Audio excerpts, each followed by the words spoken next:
So close. So close. The Mets did all they could on the offensive end, but when you're down 6 runs early in the ball game, it is much more easier said than done to ultimately come back and win said ball game. How's it going, Mets fans? It's your boy Wardy, and we're back at it with the latest post-game segment as we're going to break down everything that transpired in this offensive clinic, a slugfest between the Mets as they took on the Tampa Bay Rays in Game 1 of a 3-game set there at Tropicana Field that absolutely no one likes, and if you do, then you are certainly in the minority, because I'm not a big fan. I am a fan of Baty lifting the ball big time and driving for not 1 but 2 massive home runs.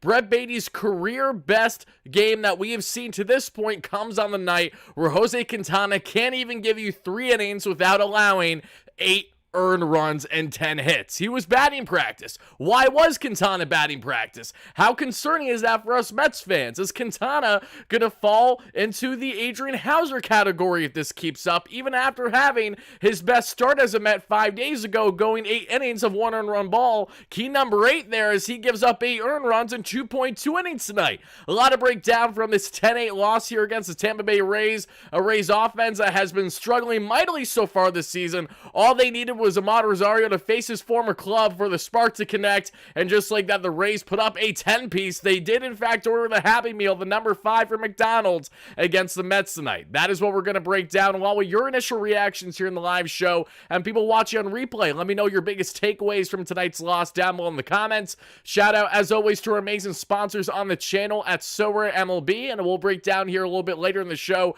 how you have a great chance right now up until May 6th, where we'll be announcing our winners for your chance to win Mets tickets for any games you want to go to this season, including with our awesome sponsor there at WardyNYM, and also the best sports book out there, BetUS, that has you covered with all your sports betting needs. Make sure to check them both out separately by clicking the links down below today. But everybody, first chiming in live on a replay, happy to have you all in here. Make sure to smash that like and subscribe button for your boy. Even after a tough loss like this, feel free to spam the L's in the live chat, people down below in the comments, if you want to do that too. I'm not too hot-headed today, I've got to be honest with you. Quintana absolutely getting rocked is not ideal whatsoever, but I really want to commend this Mets offense for rallying the way that they did today. While I was frustrated to see the core flunder there in the 7th and 8th inning, quick at-bats, Brandon Nimmo grind one out, he strikes out there. Francisco Lindor unfortunately couldn't get the out because it was a nice line-out catch by Mr. Amed Rosario. Funny enough, Rosie, who I have a bobblehead in my room, not with me at the moment. Rosario, of course, Mets legend, as we know, part of that big Francisco Lindor trade all those years ago. And as we get into not only there with Lindor, Pete Alonso with a quick out, which wasn't fun. JD Martinez, same applies. McNeil with the pop-up, because if McNeil isn't hitting, it is, of course, going to be a quick pop-up out. The core, unfortunately, couldn't get anything going in their final at-bats. While the Mets did start a rally there that we saw in the 9th inning, it was too little too late when you're already down 3 runs, giving up 10 on the day against the Tampa Bay Rays team that just need to play this Mets team in order to get their bats going. As you see from the highlights there, though, my biggest takeaway far and away, of course, is Brett Baty's masterful outing that we will get into today, and why we should all be encouraged by Brett Baty and what he was able to do for the Mets today on the offensive and defensive end, and is exactly why David Stearns has been so, honestly, I don't want to say head over heels, but you can tell the way that David Stearns speaks on Brett Baty. There's a lot of excitement, and he did not buy into too much of, the ground ball rates that we saw, which have, of course, been alarming, because that's been a problem with him early on in his major league career. Brett Baty ground balls was not the problem today, and this could be the start of something great here brewing in Queens for a man that's already looking like a potential plus defender there at the hot corner, with highlight reel catches and plays every single night there at third base, but now with an offensive bat that might just be providing enough for this Mets team to consider Brett Baty again as their everyday third baseman for the entirety of the 2024 season. Even with Mark Vientos knocking on the door, there's a lot of qualities of Baty's game that I know this front office cares a lot about, and today was a massive game for him. So I definitely want to see some love. I want to see some hype in the chat as well. Yes, Luis Ariz was traded to the Padres. I'm not sure exactly how much that's going to help San Diego, but they get one of the best contact hitters in all Major League Baseball, so hopefully for Ariz, he thrives there in San Diego, and for their case, they can and get some more consistency going in what is a unbelievably difficult NL West, to put it lightly, with the Giants, the Dodgers there, the Diamondbacks, of course, the Rockies, wink, wink, throwing the Padres. They got 4 massive pieces of teams there outside of the Rockies in that division. That's not going to be an easy task whatsoever. But I see Mojo, I see Scott, I see D Raptor, great member, Daniel, great member, Sanders, Richard, great member. Let's see Milty, Mike Jones, how you doing? Oliver Gutierrez, Richard, great member. Going down the list, Mr. Chicken, Yuki, Rose, John, everybody. Appreciate you all for chiming in live on our replay. In case you guys and gals are wondering why I wasn't live for yesterday's heroic comeback, a walk-off victory thanks to Francisco Lindor having the Michael Jordan flu game, baby. He might have had, pardon my French, the shits, but hey, he gets out there for some pinch hitting, drives in multiple runs with some beautiful doubles. He continued the offense going gap to gap yet again today, but Lindor's heroics was fantastic. Starling Marte throwing out not 1 but 2 batters. Imagine running on Starling Marte, even in 2024. It's such a stupid thing to do, because unless you have wheels like a Ellie De La Cruz, odds are Marte's going to get you 9 out of 10 times every day of the week, including Sundays. What a electric, a dramatic bounce back, up and down game there in the series finale with the Cubs, in which Pete Crow Armstrong, yes, buddy, you're not allowed to hold your helmet at the base and thinking you're going to be safe there, believe it or not.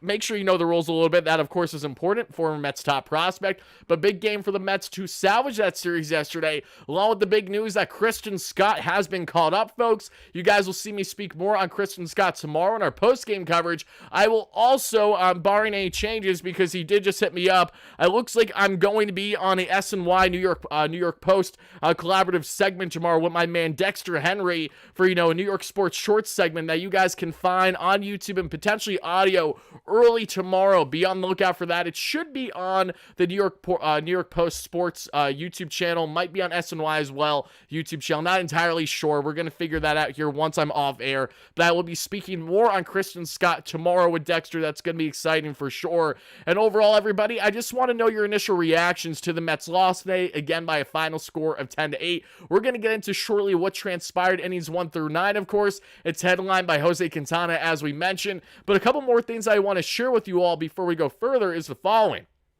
David Pearson, as he's ramping up his rehab, had himself another masterful outing that we saw there in Port St. Lucie. 3 shutty, looked sharp today as he continues his ramp up. For those that don't know, DP can return to the Mets as soon as May 27th off of the long-term IL. Adrian Hauser, I've been crying for at least 2 weeks now to get out of this damn rotation, folks. It has finally happened. Carlos Mendoza announced earlier today that Adrian Hauser will be sent to the bullpen in his next turn in the rotation. That's absolutely massive. The Mets are planning to go with a 6-man rotation for the time being, so it's either going to be one of Tyler McGill or Joey Lucchesi to take that spot for Hauser for the time being.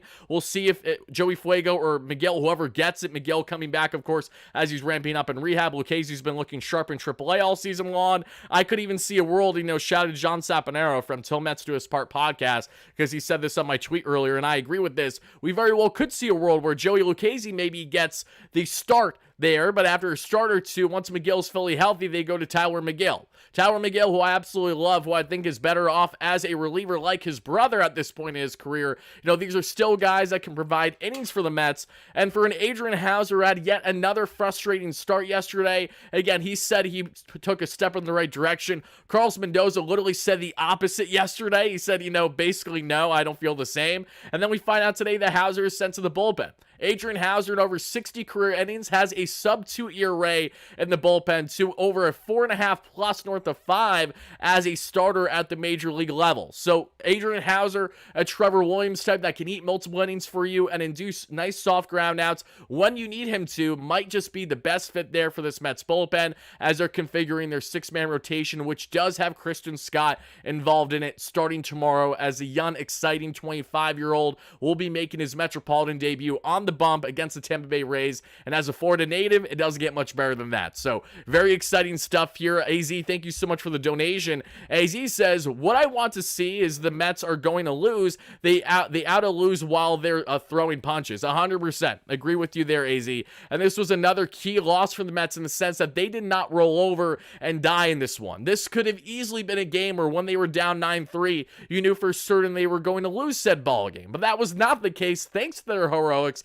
Thanks for rallying. And yes, they fell short, but let's not forget to give credit where credit's due to everyone that contributed on the offensive end today, headlined by Brett Baty and Francisco Lindor. And then on the pitching end, again, Danil Nunez and Danny Young eating quality innings for the Mets is no slouch. That's very important. I'm excited to get into their pitching report here presented by my man Isaac Groffman that you guys can know very well on socials. He's fantastic young Mets mind that does a great job on breaking down everyone pitching-wise in the Mets organization, including the now coveted, very exciting flamethrower 20-year-old Jonathan that's taking high A now by storm and could even be with Bennington before the end of the season with the way the kid's throwing the ball right now. Very exciting stuff that we're going to get into shortly. Mama Worm, how you doing? Happy to have you in here. Hey, at least they actually tried. Yeah, seriously, I know that might be a low bar, Mike, but when you consider how this Mets team has looked in years past, this is a team last year that 100% does not rally back and even get remotely close to what they did today. So let's get into it. Let's break down this game inning by inning, and then we'll get into the pitching report, a little bit more on the hitting,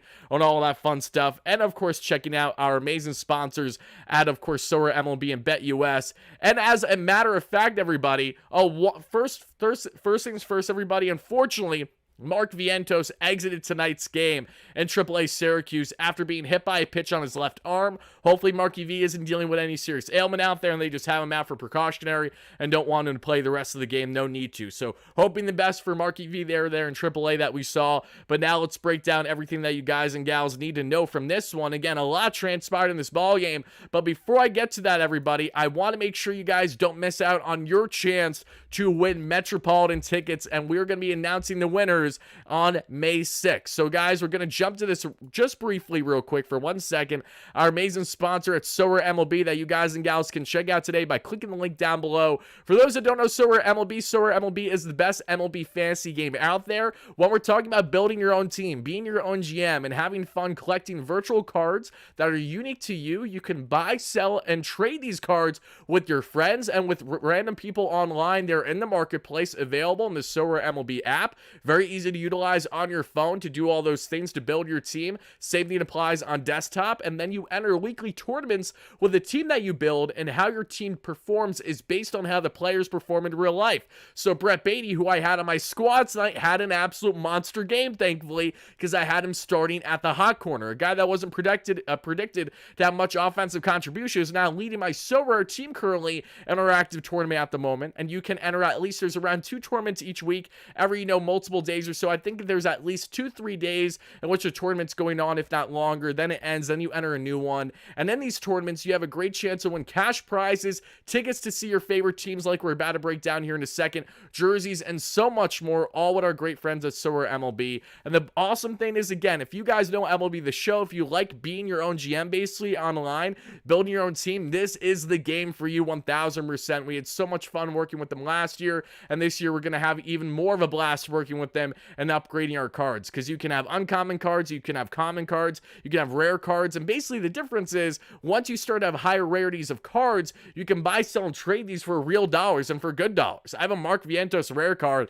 that's going for a pretty penny once he's actually playing and doing well. Of course, when he's not, the marketplace is going to have him lower. Think of auctions like eBay or anything like that. It's very simple going and easy going rather. But today, guys, up until May 6th, we're giving away to 3 Mets fans multiple Mets tickets to whatever game they want to go to this season, and we're giving away to 1 lucky winner $100 in credit that they can utilize to upgrade and buy cards to build their team there in Solar MLB. And all you guys and gals need to do to enter today is click the link down below, sign up with my unique link to Solar MLB, and make sure you enter 1 tournament at least. That can be an uncommon tournament where you don't have to spend any dollars in order to build your team to enter. Just the first team that you draft. Very simple, easy to enter, and good luck to everybody. That's all you have to do. Just make sure you click my unique link, sign up today, and you're automatically entered for your chance at winning those awards. And the 4 giveaway winners will be announced on May 6th, so be on the lookout for that, and good luck, everybody. But now let's get into breaking down the ball game, folks. Like I said, we have a lot to get into. Also, apologies for the intro running there. Did not mean for that to happen.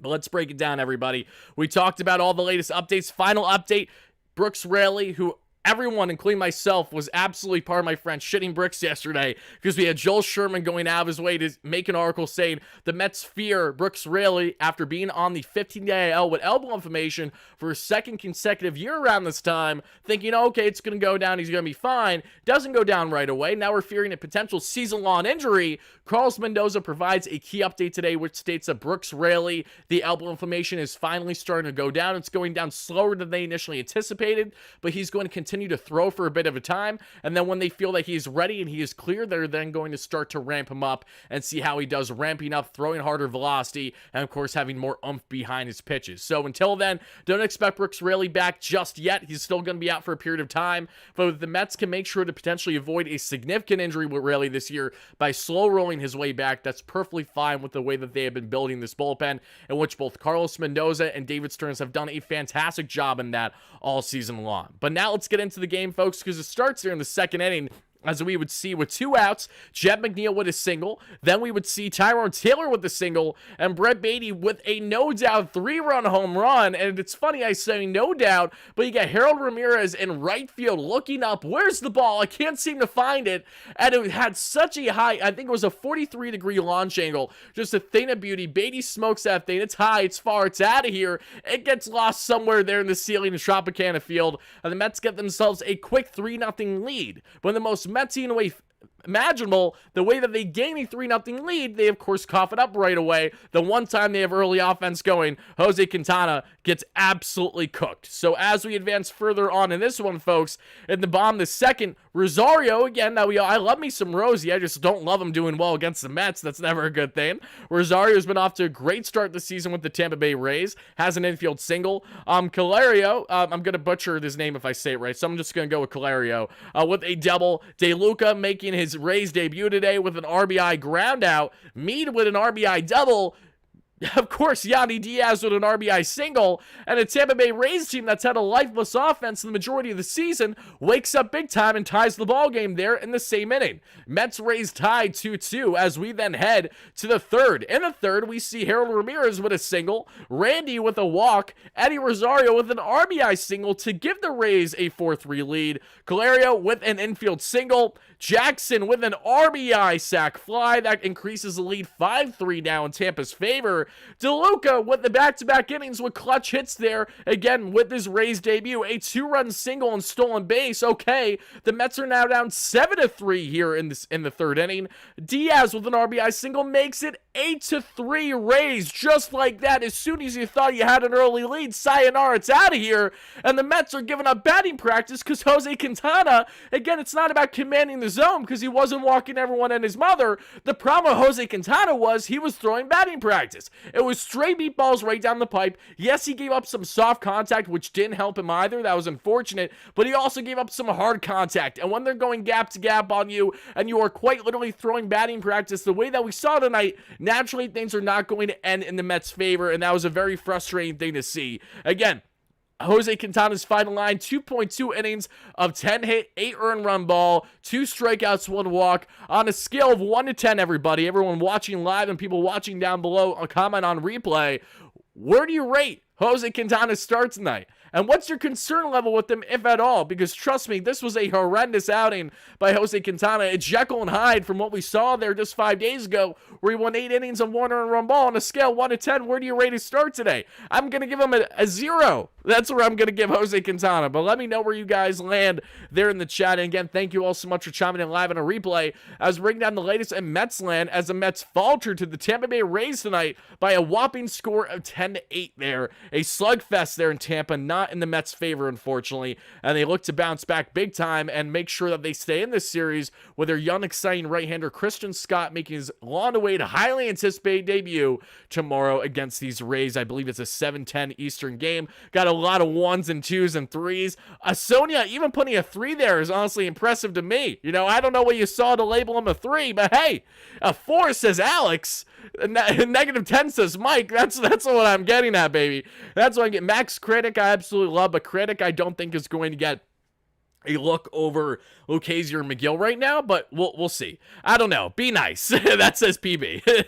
I love you, PB. Great member. Alan, Alex, all you guys, great members. Those are always chiming in. Rose, how you doing? Sanders, everybody. Let's break down more of this ball game, shall we? So the Mets are down 8-3 already in the third. Nunez comes in, and the fourth, Nunez gives up his solo shot to Randy Arozarena, one of the most electrifying players in Major League Baseball when he's right. Randy has had major struggles so far this season, but again, all it takes is a series against the Mets to get you going.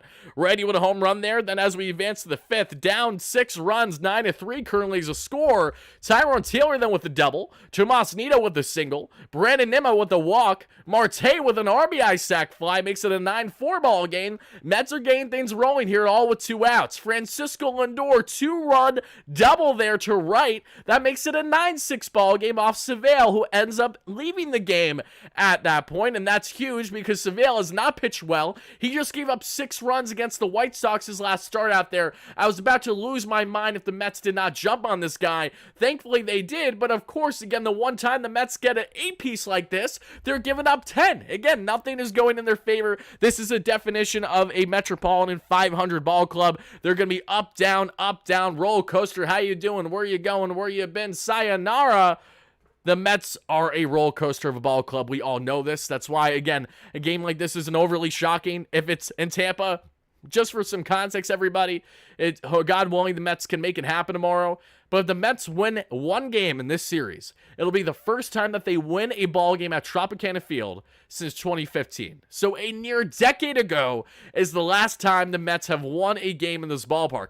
They've been there multiple times since then. I remember that absolutely horrendous series in 2021 like it was yesterday, just for a quick tangent here, where both Michael Conforto and Jeff McNeil got hurt running down the first baseline, both basically hurting their hammies the same way there, slipping on the first base bag, something along those lines when the Mets got swept in that series by the Tampa Bay Rays. That was a frustrating one. I think Drew Smith had some struggles in that series too. Not a lot of fun. Not a lot of fun at all. But as we break down more in this ballgame, everybody, Lindor shows some life, makes it a 9-6 ballgame. Seville comes out, and that would be huge because as we then break down things further, Alonso would have himself an RBI double, makes it 9-7. Again, this is becoming a tight ballgame. The Mets are right back in this one. You know, just when I thought I was out, they pulled me back in. Of course, doing the Al Pacino impression that I can never do as good as the actual man himself.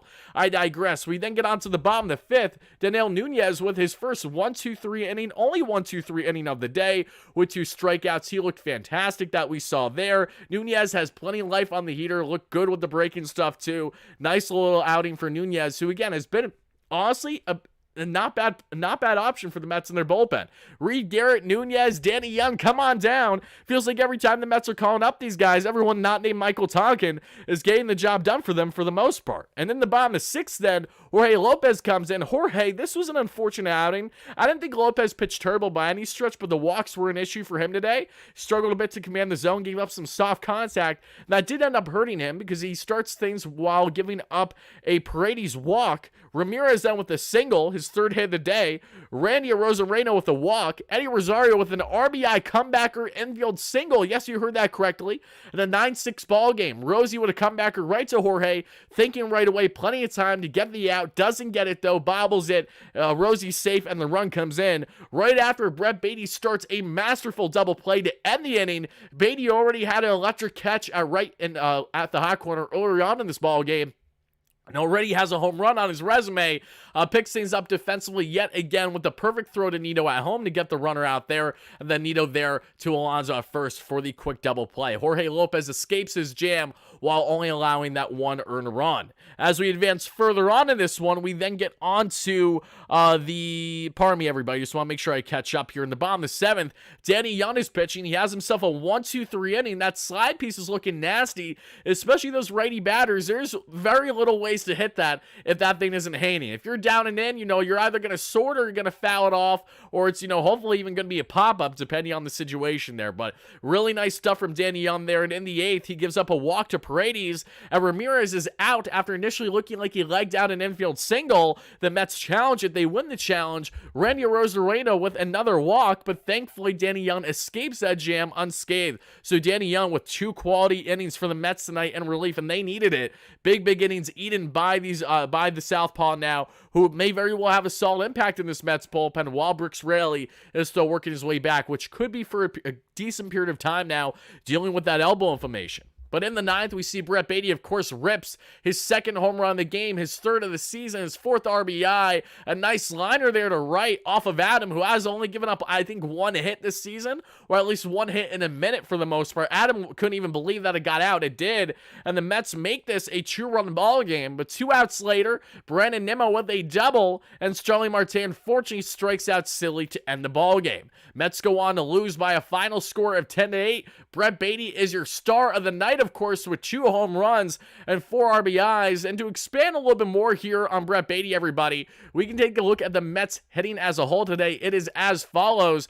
We see Brandon Nimmo 1 for 4 with the double, now at a 217 average and a 731 OPS on the season for Brandon. Starling Marte over today, 265 average with a 700 OPS. This comes after Marte had not 1 but 2 marvelous assists to drill out those runners at home yesterday in extras. Francisco Lindor 1 for 4 today with that key double, 2 RBIs, 208 average, and 670 OPS for the shortstop. Pete Alonso 1 for 4 today with a double, 220 average, 754 OPS.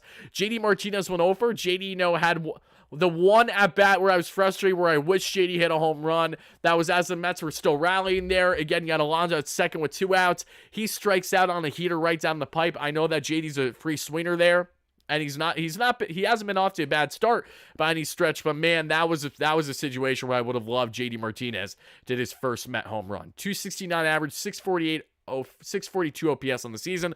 McHits 1 for 4 with a run scored. More of the same with the McNeil, and again, just kind of counting the days until something changes or until the Mets make something change. 245 average with a 647 OPS. Tyrone Taylor 2 for 4 today with 2 runs scored and a double because he's a dog. 288 average and a 737 OPS for the fastball heavy hitter that we love. Brett Baty 3 for 4 today with the 2 runs scored, of course. The 2 home runs and the 4 RBIs. Massive jump there in the OPS and the average today. 271 and now a 725 on the OPS. Tomasino ripped a single up the middle and then scored a run later on in said inning. 227 average with a 670 OPS. DJ Stewart was a pinch hitter today, as I mentioned, if I didn't mention that already. Went 0 for 1, however, 200 average and 847 OPS on the season, everybody. And now let's get into the pitching stats, what stands out here tomorrow. Mets losing tomorrow. We'll see what happens tomorrow with the Mets, everybody. And in case you didn't notice already, yes, folks, I am wearing, funny enough, a Noah Syndergaard shirt. This is a Thor shirt. I've had this shirt for a very, very long time. We're talking... This shirt is probably from 2017. We're talking right here. I love it. It's the most comfortable thing. It's honestly one of my favorite shirts I have. But Thor, all the drama that happened between with him, and even with Mets fans too, I really don't care anymore because the guy literally can't even make it into bigs because he's not only a soft tosser now, but he can't even locate well. It's a lot of meatballs right down the pipe. A lot of unfortunate karma, but I will always appreciate Thor when he was at his best in Queens and everything was going right, because that was an electric atmosphere for those couple of years when Noah was at his best here in Queens. But yes, rocking the Noah shirt in case you guys didn't notice already. But as we get onto the pitching, this is what we got again from Daniel Nunez, Lopez, and Danny Young. And I want to go through here again what stood out today on the pitching end. Listen, Wardy, y'all, the man is so pure truth. Mojo, thank you so much for the kind words. I really appreciate that. Don't celebrate keeping it close. I think there's a difference between celebrating and acknowledging. I think it's important to acknowledge a Mets team that isn't rolling over and dying the way that they have so many times in years past. That's very important. I much prefer a Mets team that's keeping the team in the ball game versus not. And how much are you going to fault them on the offensive end when they gave up 10 runs? If you score 8, the offense isn't the problem today, and everyone knows that. Lavender is having Tommy John surgery. If you didn't already have it, that is true, everybody. But now let's get into everything on the on the pitching end. It is as follows here, folks. Shout out to my man Isaac, as always. Make sure to follow him at Isaac Groffman on Twitter. Isaac does a great job, and while I am focused not only on the Mets game, but making sure I have everything prepped for the game, Isaac does a fantastic job on breaking down a little bit more on the pitching end, because this is his cup of tea, and I can share some tidbits for you that maybe you didn't initially know heading into this one, and maybe if there's anything that I missed that we're going to get into. A lot of this information you, of course, can find on Baseball Savant, but Isaac does a great job on breaking it down nice and simple for me, because your boy needs help sometimes. We see the four-seam fastball, 25% of, pardon me, I'm looking at the wrong thing. Is this? Yes, this is the wrong report. Give me 1 second. This is the right report. Okay. We saw the sinker was at 31% today for Jose Quintana. Changeup 29%. Four-seam fastball at 22%. Curveball at 18%. And there just wasn't any control on his pitches whatsoever today. He had a terrible command of the actual zone. The pitches he was throwing weren't locating whatever whatsoever. They were getting in the strike zone, but they were meatballs left and right. He was handing that curveball unbelievably well for those Rays hitters. The four-seam fastball and the sinker were all over the place too that we saw, and often right down the pipe and for literally right down the dick. And there really isn't much else to add. You know, this is an easy F. I will go all the way to say, you want to give him an F rating, I'll go all the way to Z. This is one of the worst starts that you're going to find from a starter. I feel like there's few starts the Mets have had worse from a starter like this since Thomas Szapucki, funny enough, back against the San Francisco Giants a couple years ago. And Mr. 1200, who's a longtime follower on the channel, knows exactly what I'm talking about there. But on the bullpen end, Nunez is looking like a promising young arm. He has great stuff, especially with that rising fastball, and he touches 99 on the gun. That's been the big standout. Daniel Nunez has had awesome life on the heater, has been the org for a little bit, and this is another one of those in-house options that, you know, Billy Epler maybe doesn't maximize and gets the best out of, whereas David Stearns does with the kind of information that he utilizes when evaluating pitching talent. You know, utilizing Reed Garrett's fastball as not his dominant pitch, but making sure that's his third, fourth pitch, and focusing heavy on the splitty that is unhittable right now. And the sweeper is a thing of beauty. Nunez working that fastball that touches 99 is also awesome. The slider has movement like a curveball, but the velo is in the high 80s, which is very interesting. You know, Randy unfortunately just got all that one on one of the heaters, and that's Randy Arozarena being Randy Arozarena. It's going to happen. You know, he struggles against lefties a little bit, though, that we've seen with Nunez, but he's a guy to keep an eye on, as I firmly believe that he's going to be more than just this little flash in a pan, a quick call up, and then he's sent back down. Nunez, I think, is going to eat some innings for the Mets this year, and hopefully do it at a quality rate, which he's been doing to an extent outside of that Randy Arozarena home run. And Jorge did have some bad luck today, as I mentioned, and Isaac confirms it here with the notes, you know, on the batted balls, but the velo was up, and he did gut it his way through out of that inning, only allowing that one earned run there when Brett Baty turned that beautiful double play. And Danny Young, that we all know the Mets signed this offseason on a minor league deal because of this sweeping slider. That sweeper, especially as a southpaw, is something that we know David Stearns has really liked so far, you know, as Mets Pobo. When he was doing his offseason evaluation of pitching talent, a lot of the guys he was signing had either nasty splitties, or we saw there that slider, the sweeper was absolutely massive. And Danny Young, again, worked it beautifully today. All the notes that we're seeing here from Isaac are exactly what I said to you already, but this is where it gets interesting, right? And this is why I shout out Isaac as always.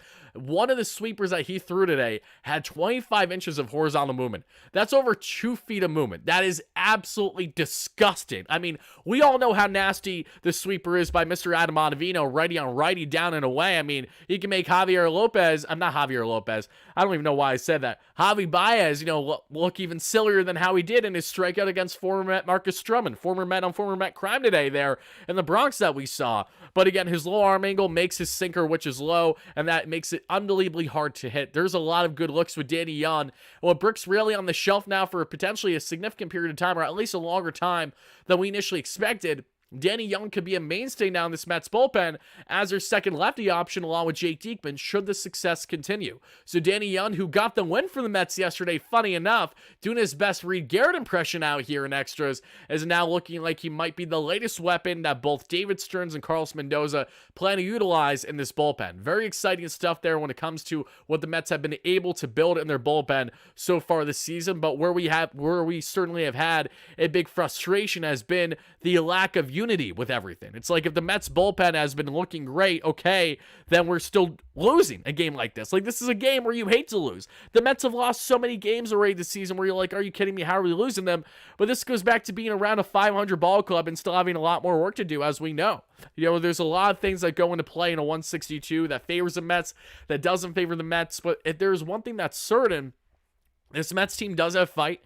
And they have, in my opinion, and I know that we saw, you know, some good wins at Citi Field so far this season, but I'm sorry. And I know it's the core. I know there's a lot of factors that come into play, but there's something to be said about this Mets team when they're home versus away.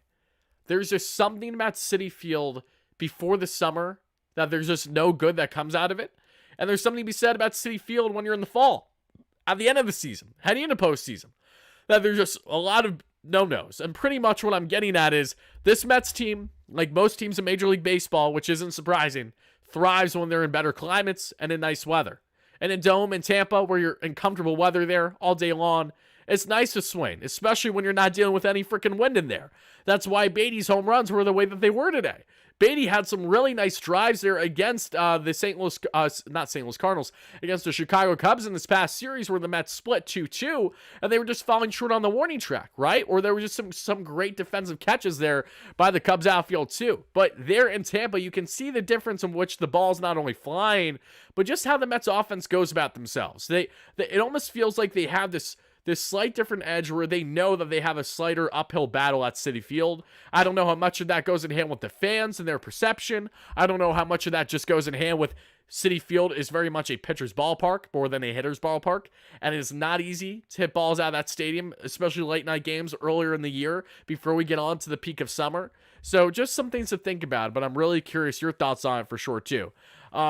Let's see here. We have tons of fight. Love our patience and approach at the plate in the 8th and 9th innings, says Mojo. We've been coming out very flat to start games, 100%, and that is concerning. Very much more the same with the Mets where we've seen in years past, and that's important for them to jump and change. And again, they did a good job on Savale today. It didn't take them long to jump on him, but they just unfortunately had a day where your starter gives up eight earned runs. That's not an easy thing to bounce back from. Wardy, WWE as Mets belts. I did see that. You know, maybe we need to get a WWE Mets belt, maybe a rally belt or something like that. I wouldn't go the lengths of doing that, Mega Man. I think we can meet in the middle with something, but I could be wrong. Citi Field is the second worst run environment according to Baseball Savant. There you go. And that's more than just the players that are playing there. I can tell you that much. Let's see. Going up in the chat right now, everybody. Again, I appreciate everyone chiming in live on a replay as we break down the latest in Mets land. As the Mets, again, unfortunately falter tonight by a final score of 10-8. We are halfway to 100 likes here in the live show. Thank you all so much for that. Continue to smash that like and subscribe button for your boy. It is greatly appreciated. It is the easiest and best way to support the channel. Wardy reminds me of trying to sell garbage about how good their team is on sell. Again, if you're going to be like that, that's fine, my friend. I'm being as straightforward with you guys as possible. I don't even think I'm coming out here and, you know, brushing off this Mets loss or anything like that. I'm not happy with the loss. I'm not happy with being a 500 team. I'm not at all happy with Jose Quintana getting his tits lit. But it's like, what's the counter here? Again, the Mets offense did a lot of good today. We shouldn't discredit that just because Quintana got his tits lit the way that he did. I think that's important too. Now, trust me, I know that this Mets team is far, far from being one of the best in Major League Baseball, but I also know that they just need to get some things in unison and right to really get themselves on a more consistent basis. I'm not saying the Mets are going to come out here and win 90 games this season, but I firmly believe this Mets team has all it takes to be a playoff caliber team in that 84 to 86 win window at absolute best. Couple games above 500 can be that difference maker, of course, in cracking the wild card.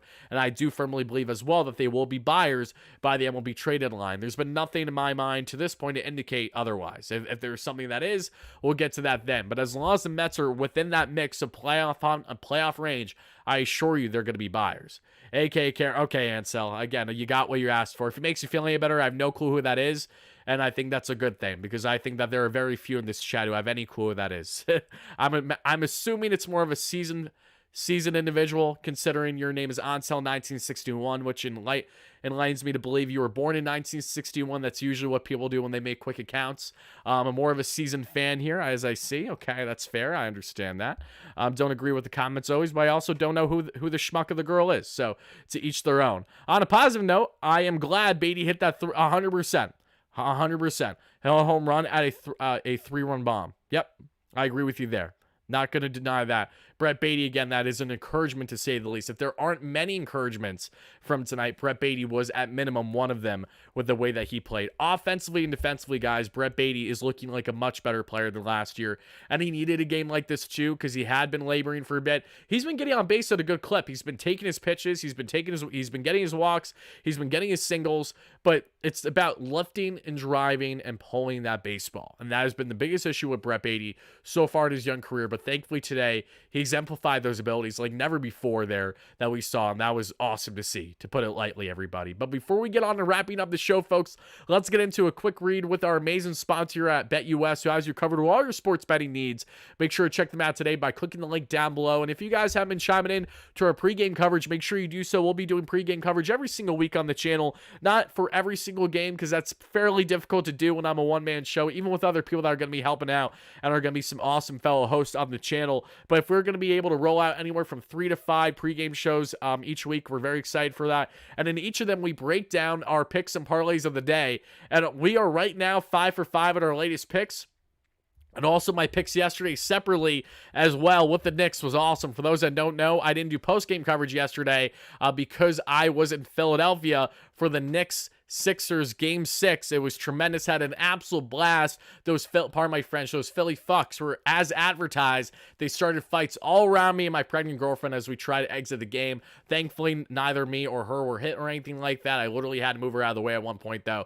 His fights were breaking out right behind us, to my right, to my left, as we were tight, walking out together from multiple levels up to get to the escalator down below. Sixers fans were literally looking to pick out fights for people individually. It was absolutely ridiculous. They were calling for them to meet them on the streets and everything, talking all their shit, all this being the sore losers that they are. And to Philly, absolutely rest in piss, baby. That's all I gotta say. Tremendous win for the Knicks. The Nova boys took over the place that has banners on, thanks to them, and not thanks to that schmuck you call Joel Embiid or anyone else there on the Sixers. Massive win for New York, as they are now going to match up for the Pacers in round 2. Shout out to Knicks Nation, everybody that's a Knicks fan here. If you're not, that's okay too. No worries whatsoever. But as we get into our amazing sponsor at BetUS, we look at the slates here, and as we look at tomorrow's games, folks, let's take a quick look if there's anything that stands out here, because we got the Brewers and the Cubs. That's a big matchup. We got the Giants and the Phillies. I have loved the way the Phillies have been playing lately. It has been a thing of beauty. We got the San Diego Padres and the Arizona Diamondbacks as well. The Atlanta Braves and the LA Dodgers. Ooh, lots of fun there. The Yanks and the Tigers, folks. Lots of awesome picks to choose from, but right away, standing out to me, love me the Phillies, and I love me the Pirates as well. Rockies, it's an interesting one. I'm actually going to do a 2-pick parlay for the 2 teams in Pennsylvania. We're going to the 2 Ps here. Pittsburgh Pirates money line, and we're also going to take here the Philadelphia Phillies money line there against the Giants. And we're going to pair that parlay, and that's going to be 10 to win 14. So we're going to put 20 down to win 28.76. Make sure you all bet responsibly if you wish to tail. If not, that is perfectly fine too. I'm actually going to do some individual bets here as well. Put 10 on each and place those as individual along with the parlay. So yes, Phillies and Pirates money line, which means they just have to win outright, is what I'm going with for my daily bets of the day there. So make sure to check those games out tomorrow to see how they do, and good luck to anyone that tails. And again, make sure you guys bet responsibly, bet at your own risk, and of course, just make sure what you are getting yourselves into. Shout out to BetUS as always. Make sure to check them out by clicking the link down below today to get a 125% bonus on your first 3 deposits. Go Rangers, absolutely. Yep, big Ranger game tomorrow, folks. I think it's Sunday. I think it's a 4 o'clock game against the Carolina Hurricanes for game 1 of round 2. Very exciting stuff. Very, very exciting. Let's see here. Philly pack, smoking on that Philly pack, 100%. We love to see it. Congratulations and best of luck to Chris and Scott tomorrow. Yep, you said it. You said it best, Dave. Thank you so much, my man. Happy to have you in here. That's Mets fans for you, 100%. Yes. But in defense, though, who knows who that is? I want to look up this woman now before we wrap up the show, because it's going to bother me if I don't know her. But I appreciate the viewership, no less. Oh, that's why. It's the White House press. Why do I need to care what the White House press secretary name is? And this goes for any party. I could not give a rat's ass more. Truthfully, it does not matter. The speaker means so little to me. They're truthfully, they are the equivalent of Postgame. It means nothing to me. We're not going to get on the political tangent because I could go on a rant when it comes to politicians and how I feel about most of them. So that is what I'll leave you with on that front. But yes, I'm not surprised. I had no clue who that was because I literally pay zero attention to her or anything that's going on that front. I keep those things very separate and to the chest, as one should in today's society. The Canes are nasty. Oof, it's going to be a good one. Big series for sure, everybody. But guys and gals, that is going to do it for the live show. Want to thank you all so much for watching, for interacting. I know she's a press secretary. Again, truly had no clue what her name was at all. I've seen her face before plenty. I've seen some of her pressers, but I had no clue that was her name. But that is pretty funny, though, Ansel. I got to give you that one. Had no clue. I thought you were talking about someone from decades ago. Truly decades ago. Didn't have a lick of an idea that it was her. It's pretty freaking funny. But that's going to do it for me, guys. Thank you all so much for watching. Stay tuned. We'll be back live tomorrow for post-game coverage. That's all people talk about there. Oh, 100%. That's Cali for you. 100%. Thank you guys all so much.